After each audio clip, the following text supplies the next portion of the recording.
In this project, we have chosen to focus on teachers' instructions in which there is ambiguity and lack of clarity. These 20 examples were taken from the internet and from our classbooks and are both in English and Spanish. We are going to discuss two of them. We will explain what the expected answer is and why the actual answers are not correct from a grammatical point of view. Then, we will present a better or clearer version of these instructions.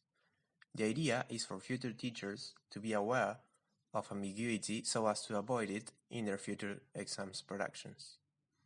This is a chemistry exam where the task is ambiguous and there is lack of clarity.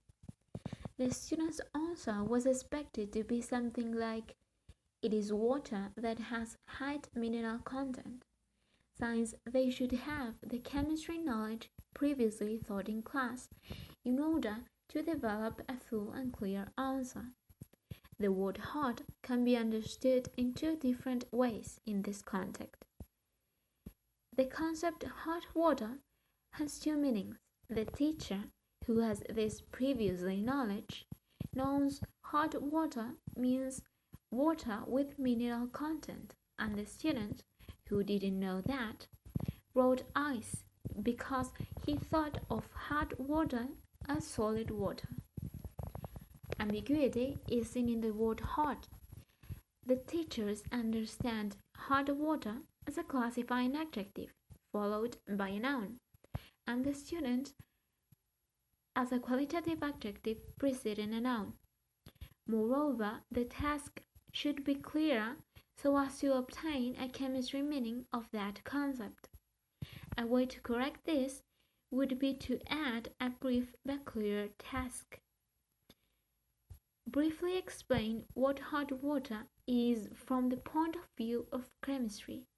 In this exam, the problem with the task given is ambiguity. The expected answer, under definition, was the legally authorized killing of someone as punishment for crime. That is the meaning of capital punishment in the legal system. The student understood capital punishment as the punishment you get if you do not add a capital letter at the beginning of a sentence. The students are expected to know what capital punishment means in terms of law.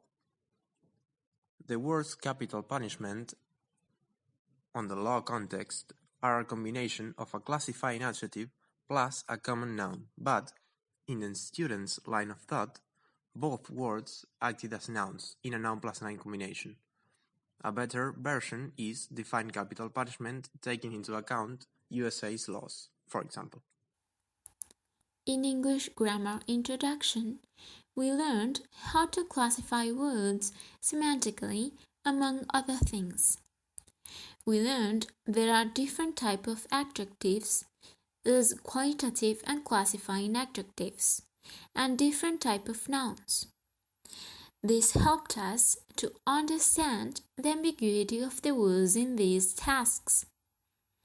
In the examples we explained, we saw that the students' mistakes were to think that the words had a different semantic classification. In Florencia Beltramino's article, she talks about different ways of teaching. For example, using famous TV or Netflix series to help students improve their vocabulary, pronunciation, and language use. Based on this, we have provided another way to explain ambiguity by using graphic humorous examples. As future teachers, you may use different type of resources that stand out from a normal theory class to make the students' learning process more dynamic. In this project, we had learned what ambiguity is. It is a word which can be interpreted in different ways, since it has different meanings. We have worked with ambiguity in a way we had never done before. We have also learned how it works from a grammatical point of view. This is a new project for us. We enjoyed this way of working because it is an easier way to learn theory, and as Beltramino says, it is easier for any student of any subject to use different techniques as audiovisual materials instead of using books. From now on, As future teachers, we will be able to make clearer tasks for our future students for them to develop the expected answers based on their knowledge and also to use unique elements so as to teach them in a more friendly and closer way.